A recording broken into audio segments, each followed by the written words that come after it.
Mas Ilham dekat dengan ibu? Ya dekat. Sangat. Ya bagaimana ya? Ya dekat kok. Ya.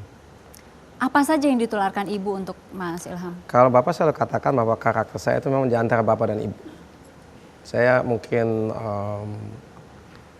kalau saya bicara, misalnya di depan umum, kalau saya kasih pidato, atau kasih ceramah, kasih presentasi, banyak orang yang katakan, oh kamu itu kayak Bapak. Mungkin cara bisa bicara, saya menerangkan sesuatu. Tapi dari segi sikap-sikap yang lainnya, misalnya kesabaran gitu ya, mungkin saya lebih kayak Ibu. Saya, ya Ibu tuh orangnya sabar sekali. Saya juga bisa sangat sabar gitu ya. Jadi nggak banyak bicara kalau tidak perlu gitu ya. Jadi saya di antara dua itu mungkin ya. Jadi ada sifat bapak, ada sifat ibu itu. Terutama sabarnya itu. Sabar dan tahu kapan harus mengalah. Oh. Itu penting. Oke. Ya. Oke. Pada saat kritis di rumah sakit, Mas Ilham sempat menunggu cukup lama? Kita waktu itu ganti-gantian. Jadi 2 minggu saya, 2 minggu adik saya. Jadi bapak terus-terusan di situ 2 bulan. Kalau saya ya setiap 2 minggu saya ke Jerman, balik lagi ke Jerman, balik lagi gitu. Bisa dibilang pasangan ini tuh pasangan yang ideal, romantis, sampai dibuatkan filmnya ya Mas ya? Iya, betul. Kita lihat cuplikannya sebentar. Ada filmnya, sedikit saja kita lihat.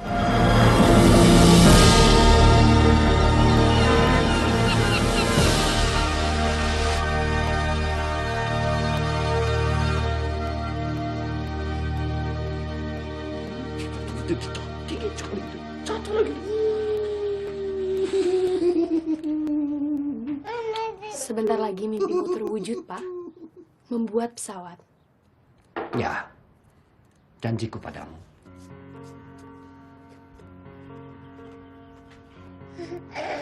Janjimu sama negerimu. Aku tahu bagaimana kita bisa ke Indonesia.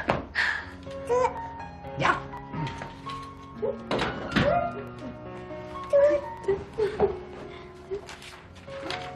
Ini nih, mirip banget sama pesawat bikinan papa. Enggak mirip. Yang mana ini? Enggak mirip, mana lihat? Enggak yang ini. Mirip ini. Hati-hati ya, majalahnya papa jangan sampai rusak. Terima kasih. Tapi ini saya betul harus menggunakannya ya.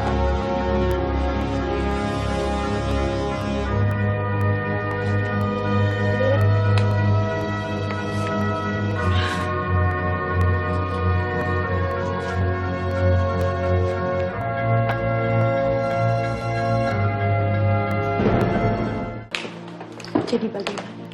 Oh, baik-baik semua. Ya, begin. Good, Papa.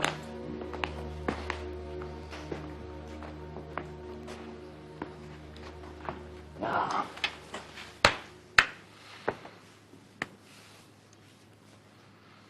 So, begini ya.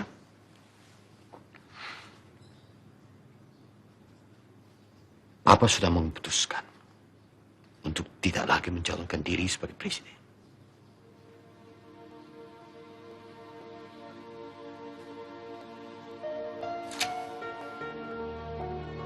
Sudah tidak ada lagi untuk dikhawatirkan.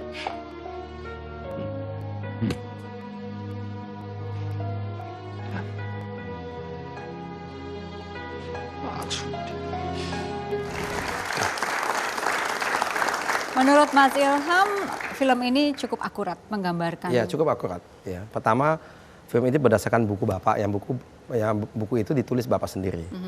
Kemudian skripsinya dikoreksi oleh Bapak 5 kali.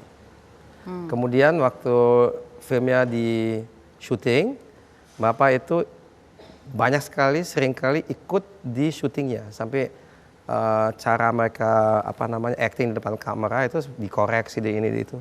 Bapak Detail itu banget Bapak itu. sangat detail.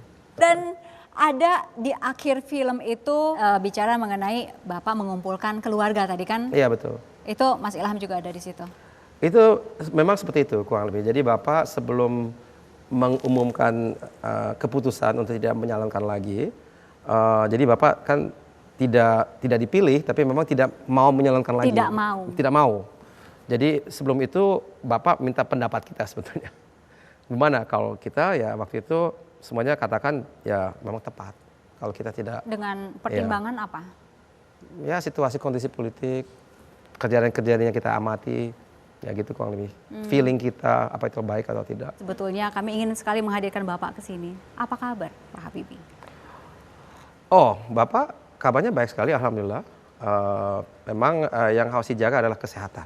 Ya, jadi Bapak sudah punya umur mendekati 80, tahun ini 79.